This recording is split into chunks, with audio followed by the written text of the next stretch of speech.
Meu nome é Wanda de Saerp e nós estamos dando prosseguimento no nosso Rita de Cássia das palestras presenciais, agora online.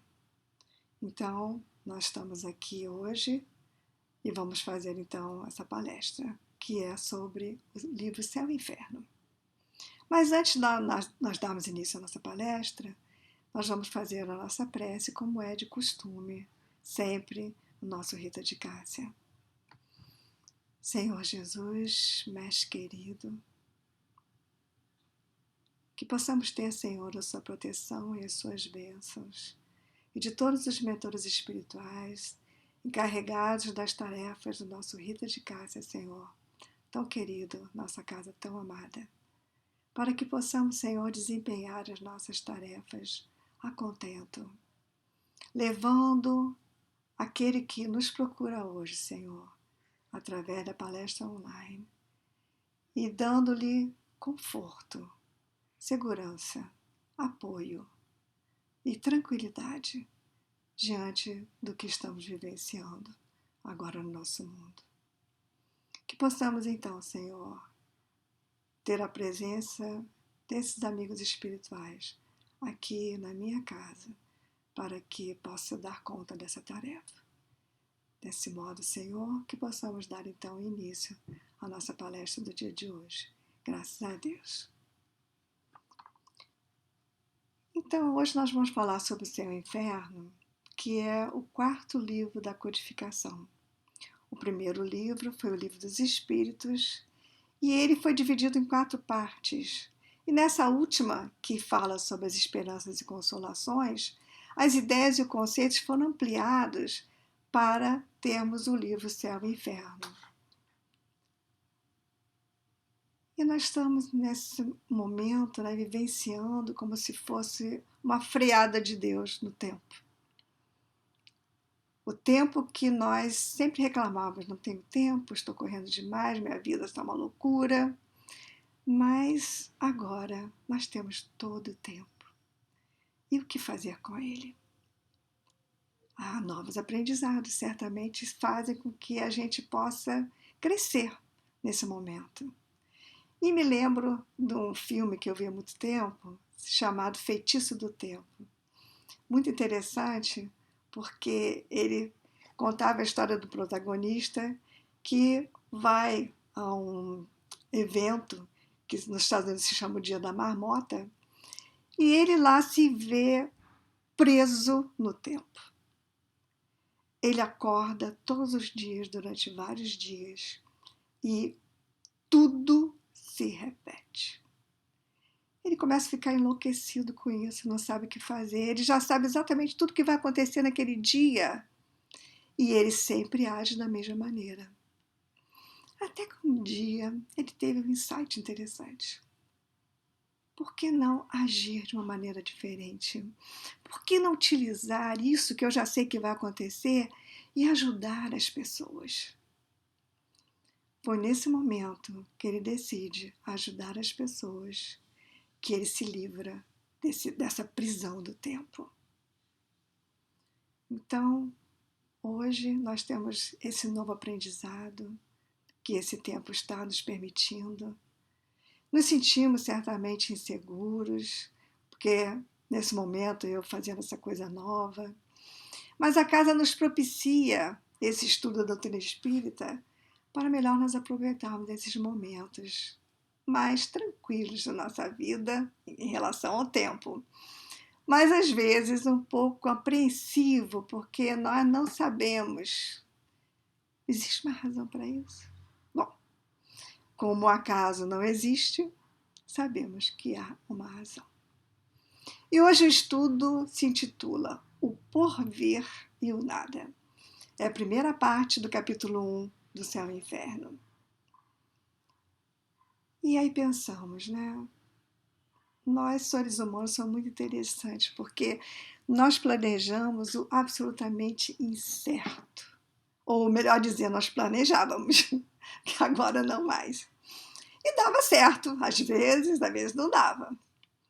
Mas nós esquecemos daquela frase, né? O futuro a Deus pertence. Mas é interessante que nós não gostávamos de falar, de pensar sobre um futuro que é absolutamente certo para todos nós. Nós somos seres biológicos, nós morremos. E a doutrina espírita, né, traz um novo ponto de vista, uma nova maneira de nós vermos a morte. Porque não é pensar sobre a morte, é pensar sobre a melhor maneira de nós vivermos, pois isso é que importa. Então, Kardec analisa cada alternativa no século XIX. Ele usa, como sempre, a lógica do raciocínio, que ele é fantástico. Quais eram as alternativas à época? Primeiramente, o nada, que era a opção dos nihilistas, porque eles não viam finalidade alguma na existência. Eles não esperavam absolutamente nada do futuro. Depois da morte, então, seria a destruição absoluta de tudo. A inteligência, as afeições, o progresso. Nossa, quais as consequências disso? Certamente seria um estímulo ao egoísmo, porque eu ia pensar, bom, se não há futuro, se é só o presente, eu vou curtir o presente, vou viver a vida da maneira mais intensa possível. Certamente isso é uma doutrina antissocial. Porque a base da sociedade é justamente a solidariedade e a fraternidade. Então, a gente vê que essa não é uma boa alternativa. A segunda alternativa seria a perda da individualidade, que poderia acontecer de duas maneiras. A absorção da individualidade no todo universal ou o panteísmo. O que seria essa doutrina da absorção no todo universal?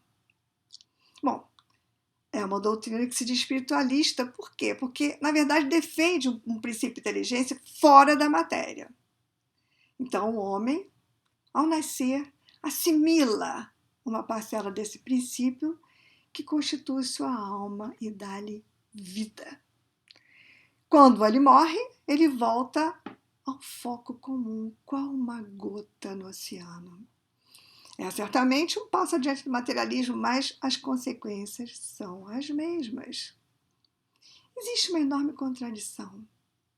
Como explicar, né? As gotas do oceano são iguaizinhas. Os indivíduos são tão diferentes. Como explicar isso? E o panteísmo? O panteísmo é que Deus é o conjunto de todas as inteligências reunidas. Cada indivíduo, sendo uma parte desse todo, ele próprio é Deus. E aí uma contradição. Se a divindade é perfeição, porque nós não podemos conceber a divindade, Deus, sem ser perfeito. Se então essa divindade é perfeição, como ela pode ser formada de indivíduos tão imperfeitos? A terceira possibilidade é a individualidade da alma antes e depois da morte. Essa é a base da doutrina espírita. A sobrevivência da individualidade, que a nossa individualidade jamais se perde. A nossa alma sobrevive à morte. A vida após a morte. Na verdade, é melhor dizer, a vida após a vida. Nada se perde. Todas as nossas conquistas intelectuais e morais são imperecíveis. Faria sentido, né? Tudo que nós adquirimos, tudo que pressupõe ser a nossa vida de hoje, né?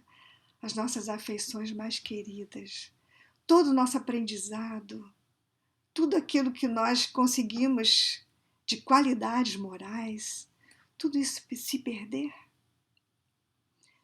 E é bom esclarecer o que é, na verdade, essa individualidade para a doutrina espírita. Nós somos reencarnacionistas. Então, é bom discernir o que é a personalidade da individualidade, né? A personalidade é o que eu sou hoje. Hoje eu estou Vânia de Saep.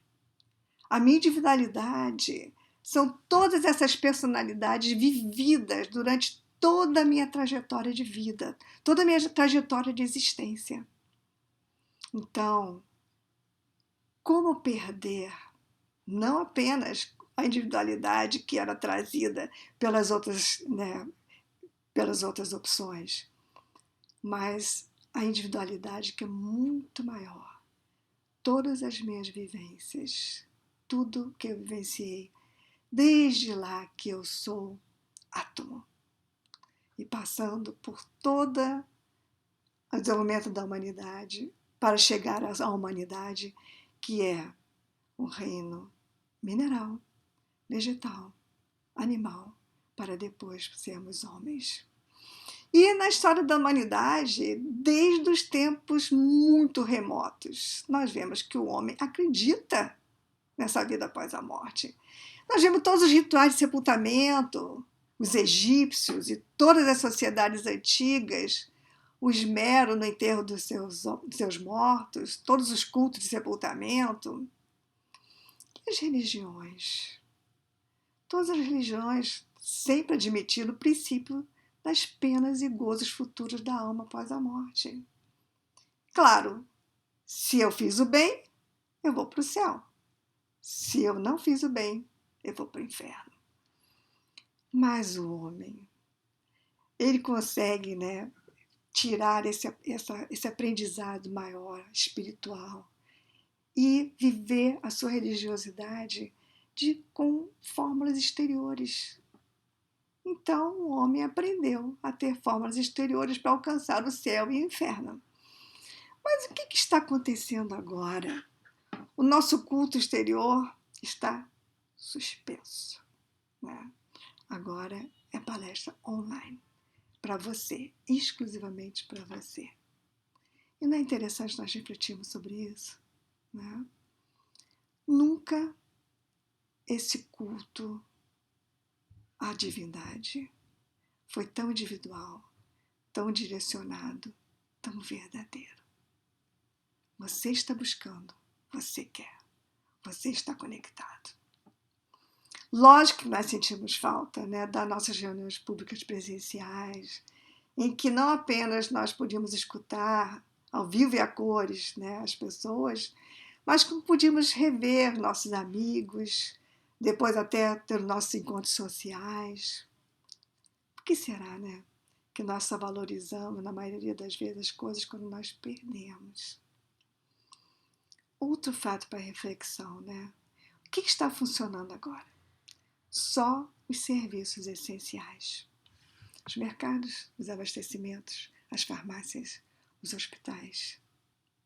Isso não é motivo para reflexão?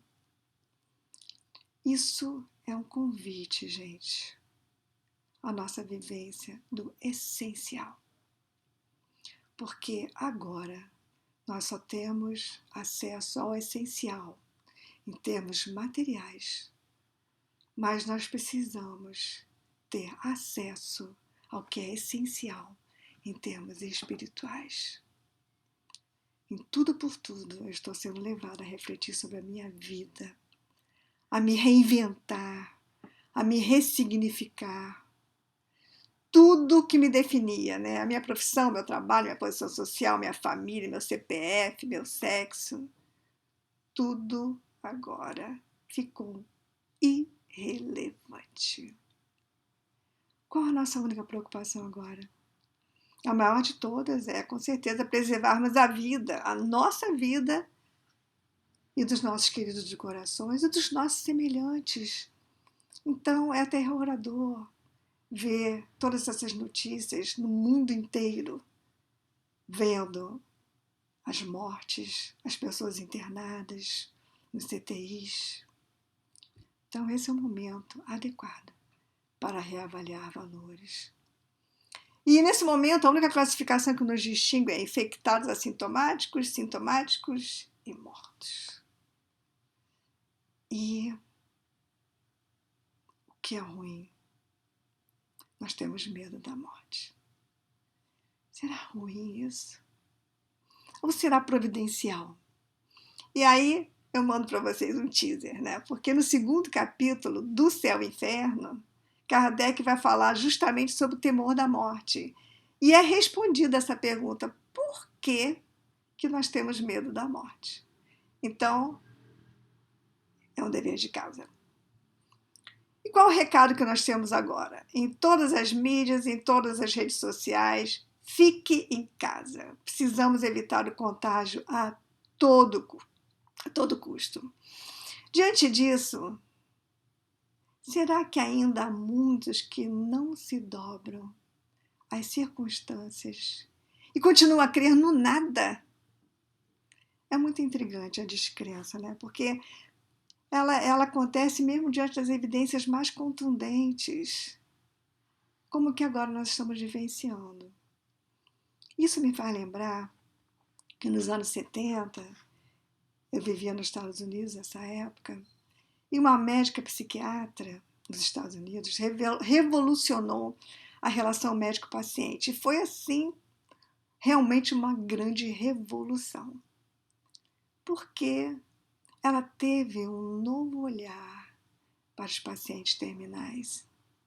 Os pacientes terminais são aqueles que os médicos não sabem o que fazer com eles, porque os médicos são treinados para curar.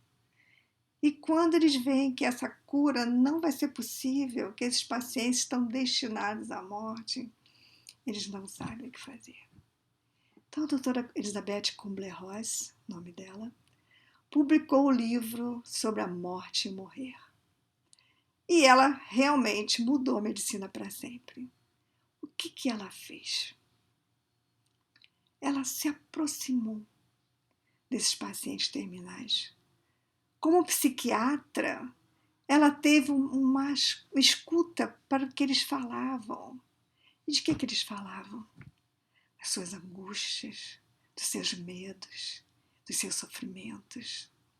E ela lhe deu voz. Concluiu, depois de acompanhar centenas de casos, que todo paciente defrontado com a morte iminente passa por 5 fases. 5 fases. Primeira, negação. Não é comigo, o exame está errado, não é possível, vou repetir esse exame. Segunda, raiva. Por que comigo?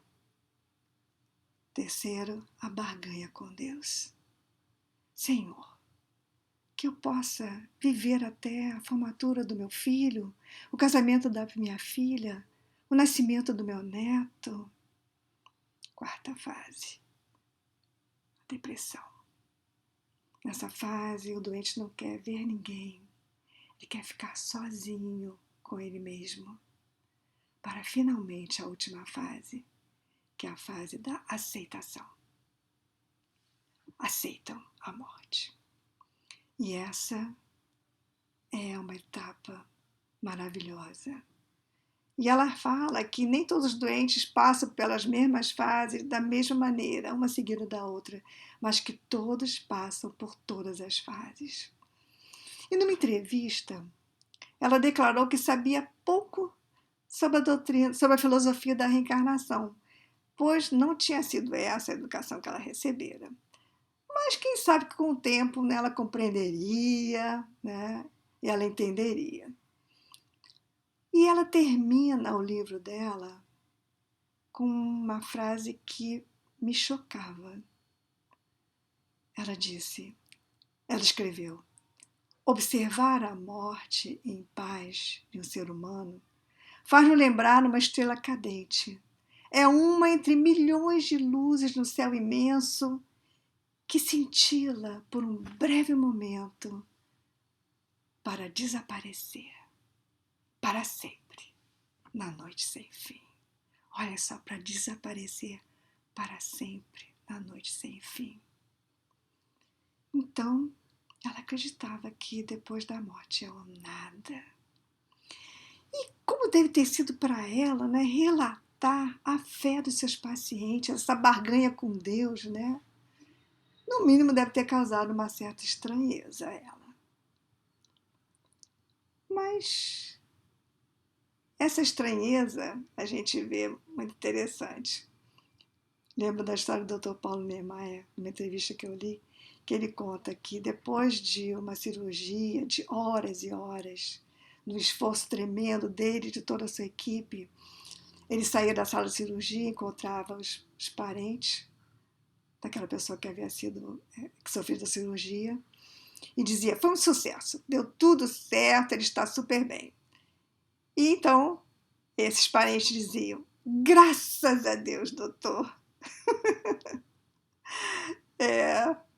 Na verdade, eles não estavam errados, não, porque Deus está, né, através de seus mensageiros, perto dos médicos, que são sérios, que são éticos.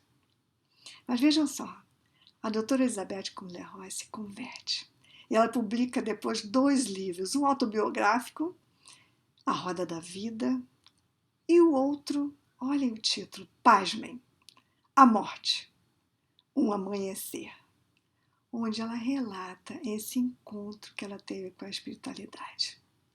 Você sabe o que aconteceu? Ela foi muito criticada. Teria ela abandonado a ciência por crendices? Gente, a velha briga, né? A ciência versus a religião versus ciências. E Kardec, na verdade, aponta esse afastamento das duas como uma das causas das descrenças. A religião negando e não acompanhando o progresso da inteligência humana, e vice-versa. E aí nos lembramos, né, de Galileu, que ele sofreu. Darwin foi contemporâneo de Kardec no século XIX. E quando ele lançou o seu livro, ele realmente teve muito contraponto, não apenas da religião, né, de todas as religiões da época, mas também dos seus contemporâneos cientistas. Kardec, então, teve esse desafio enorme de unir religião, ciência e filosofia. O tripé, o famoso tripé espírita, religião, ciência e filosofia. Então, essa descrença aparece em todas as partes, e inclusive no próprio livro Céu e Inferno. Na segunda parte do livro Céu e Inferno, nós temos os exemplos, que são os depoimentos de todos os espíritos que eram invocados pelo grupo de médicos que trabalhavam com Kardec, e às vezes eles eram invocados a pedido dos próprios familiares que queriam saber como eles estavam, como era essa vida após a morte, o que estavam fazendo no plano espiritual, se estavam felizes ou infelizes. Algumas vezes até os espíritos também se apresentavam espontaneamente. E o que acontecia? As famílias, na verdade, tinham dúvidas, elas queriam provas. E, na verdade, anos mais tarde, no século passado e no início desse nosso século, nós temos Chico Xavier, que teve muitos problemas, teve os mesmos problemas das descrenças. Não pelas mães que recebiam as mensagens maravilhosas que ele trazia para elas, mas pelos que queriam provar que a doutrina espírita era uma farsa. Então, Paulo Rossi Severino teve uma ideia.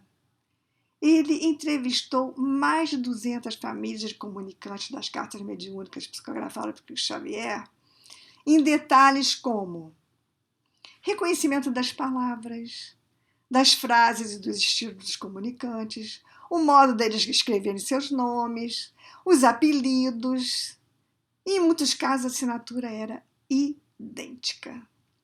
Também eles queriam saber como o modo que eles desencarnaram e o nome dos familiares que recepcionavam eles no plano espiritual. E é interessante porque essa relação, né, dos parentes que recepcionavam eles no plano espiritual, às vezes esses nomes que eram dados eram desconhecidos pelos parentes que estavam na reunião. O que acontecia? Mais tarde eles eram identificados pela família. Ah, foi a tia fulana, foi a vovó não sei cicrana. Vejam bem, isso anula totalmente a possibilidade de transmissão de pensamento, que é o que sempre querem provar, né, nessas cartas mediúnicas. Então, o autor constatou 100% de acerto nas comunicações. 100% de acertos. Então, ele publicou o livro A Vida Triunfa. Será que existem outras evidências também dessa vida após a vida, além da mediunidade? Porque muita gente até duvida da mediunidade. Sim, existem. Né? Hernando Guimarães Andrade escreveu o livro A Morte, Uma Luz no Fim do Túnel. E ele fala que a experiência de quase morte é uma experiência vivida por muitas pessoas que ou fazem uma cirurgia e tem uma morte, né, no momento da cirurgia, e elas se veem, né, nesses túneis com claridade, e os relatos são realmente muito similares. Temos também as visões no leito de morte, que os médicos sempre acham que o paciente está alucinando. Está vendo vovó, está vendo mamãe, está vendo titia, e está alucinando. Nós temos também as experiências fora do corpo, né, que muita gente tem normalmente, outras pessoas querem ter essas experiências e provocam isso. E existem também os casos sugestivos de reencarnação, como também a transcomunicação. Mas nós não podemos esquecer as receitas mediúnicas. As receitas mediúnicas são incríveis, porque eu não dou meu nome, eu não digo o que eu estou sentindo, aí vem uma receita de um remédio adequado à doença que eu nem sabia que tinha. Não é fantástico? Então, muito se tem escrito sobre a morte, mas o livro merece um destaque especial. A morte é um dia que vale a pena viver. A autora do livro é a doutora Ana Cláudia Quintana Arantes. Ela é especialista em cuidados paliativos e ela tem uma frase muito bonita que ela diz: o amor não passa com a morte. Recomendo esse livro, Outro Dever de Casa. Ela fala da morte com tal suavidade que você muda totalmente a sua perspectiva. E as ideias espíritas estão aí no ar, né? Até a indústria do entretenimento está abordando temas espíritas. Nós tivemos Ghost, O Sexto Sentido, aquele filme Os Outros, e agora vai ser lançado, não sei quando, né? Soul, em tradução, Alma. É um desenho animado que mostra justamente essa experiência de quase morte. Existe um filme recente que eu vi no YouTube, muito interessante. É uma história real de um casal de ateus, que depois do acidente fatal a esposa se converte, e ele, como jornalista, não aceita essa conversão, e a vida dele se torna um verdadeiro inferno. E ele quer a todo custo encontrar a prova de que Jesus não existiu, não morreu na cruz e não ressuscitou. Será que ele se converte no final do filme? Veja o filme. Como já foi mencionado, né, as duas partes do céu e inferno é de exemplos. Exemplos de vários depoimentos de espíritos, desde os mais felizes aos mais sofredores. E eu gosto particularmente do depoimento de um ateu. Nas primeiras evocações, ele se apresenta muito irritado, quebra o lápis, rasga o papel, e fica mais irritado ainda quando o entrevistador diz para ele assim: tenha calma, que nós todos pediremos a Deus por vós. Ao que ele responde muito irritado: sou forçado a crer nesse Deus. Ele havia se suicidado. E perguntaram sobre o motivo do seu suicídio, ele respondeu: o tédio. O tédio de uma vida sem esperança. E adiante ele pergunta aos seus entrevistadores: por que não existe o nada? Essa resposta é dada no Livro dos Espíritos, na pergunta 958. Kardec pergunta aos espíritos: por que o homem tem instintivamente horror ao nada? E os espíritos respondem: porque o nada não existe. E esse ateu continua no seu depoimento: sofro pelo constrangimento em que estou de crer em tudo quanto eu negava. E mais adiante ele confessa: eu tenho remorso de haver por tanto tempo esquecido a existência de um Deus tão bom, tão indulgente. Vejam bem, gente, não há e não há punição. E ele sentia que o amor de Deus o tocava. E a gente sempre pode imaginar, o ateu vai ser punido no plano espiritual. Cada caso é um caso. Mas o que ficou nele foi essa sensação de tempo perdido, de não ter conseguido registrar esse amor de Deus por ele, que estava todo o tempo ao seu dispor. É como morrer de sede ao lado de uma fonte. Esse espírito ateu só conseguiu registrar Deus no plano espiritual. E agora, voltando à doutora Elizabeth Kubler-Ross, quando será que ela se converteu? Será que quando ela registra isso nos seus 2 livros subsequentes? Eu não creio nisso. Eu creio que ela se converteu. E eu lembro aqui da parábola do bom samaritano. No momento em que ela olhou para os seus pacientes, viu a situação que eles estavam, parou a sua vida e se dedicou a ouvi-los, a ajudá-los, a minimizar o sofrimento deles. Ela pegou aqueles que estavam caídos, como na parábola do bom samaritano. Aquele homem caído, que 2 passaram e não se aperceberam, ou não puderam passar, não conseguiram parar. Ela parou.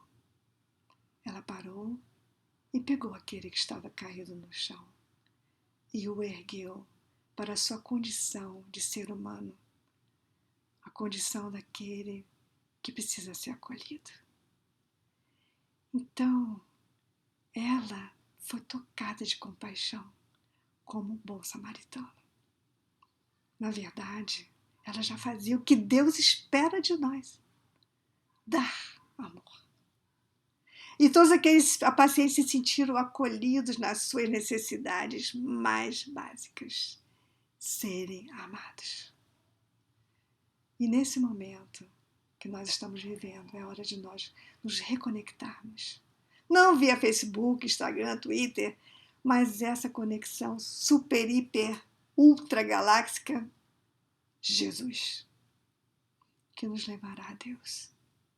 Eu sou o caminho, a verdade e a vida. Como fazer isso? Através da oração. Isso tudo já nos foi facilitado porque nós estamos sozinhos, longe do barulho do mundo. Será mais fácil então para nós fechar a porta do nosso quarto, abrindo as portas dos nossos corações.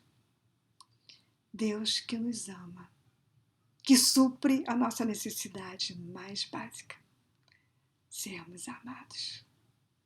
E quem é amado sabe como é bom amar e ama.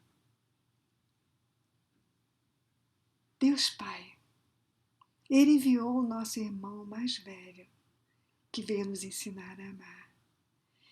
E Jesus nos fez um importantíssimo convite: amai-vos uns aos outros, como eu vos amei. E não nos esqueçamos, Deus ajuda as criaturas através das criaturas.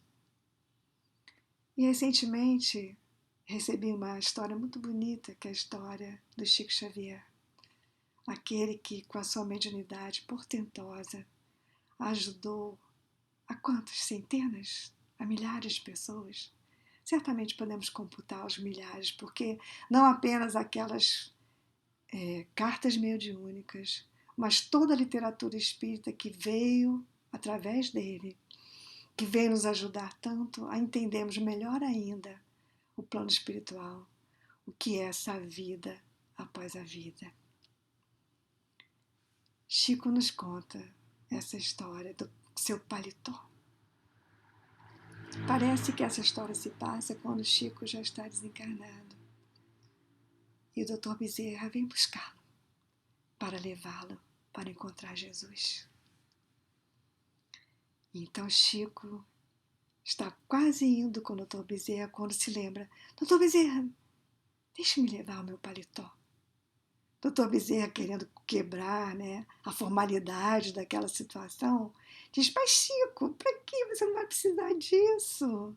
Lá no plano espiritual, você vai se vestir da maneira como você quiser, Chico, você sabe disso. Mas Chico retruca firmemente: não, doutor Bezerra, eu quero levar meu paletó. Sabe por quê? Porque durante tantos anos, tantas pessoas colocavam bilhetinhos, pedidos de prece nos bolsos do meu paletó. Eu nunca deixei de ler nenhum desses bilhetes. E cada vez que eu lia um desses bilhetes, eu chorava. Chorava. E essas pessoas todas me desejavam tanto bem, me enviavam tanto amor e me enviavam o seu perfume. Esse perfume que às vezes aparecia nas reuniões mediúnicas e achavam que era meu. Não. Elas vinham, esse perfume vinha do bolso do meu paletó, dos bolsos do meu paletó. Eles exalavam esse perfume, porque esse perfume é o amor de Deus. E hoje, doutor Bezerra, eu quero levar esse amor de presente para Jesus Cristo. E aí fica uma pergunta para todos nós. O que nós vamos levar no nosso paletó? Paz e bem a todos.